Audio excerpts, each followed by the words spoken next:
Hello' ৰাইজসকল, আপোনালোকক মই অন্য এটা ভিডিঅ'লৈ স্বাগতম জনাইছোঁ। আৰু মোৰ ভিডিঅ'টো আজি হৈছে খাৱলিৰ ওপৰত। খাৱলিটো কেনেকৈ বনায় আৰু আপোনালোকে ভিডিঅ'টো স্কিপ নকৰাকৈ সম্পূৰ্ণকৈ চাই যাব দেই।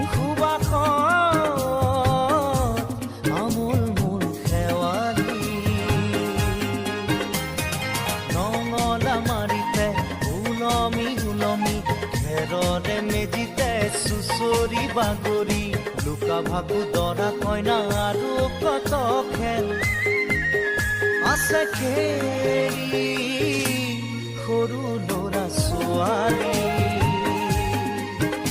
আছে খেলি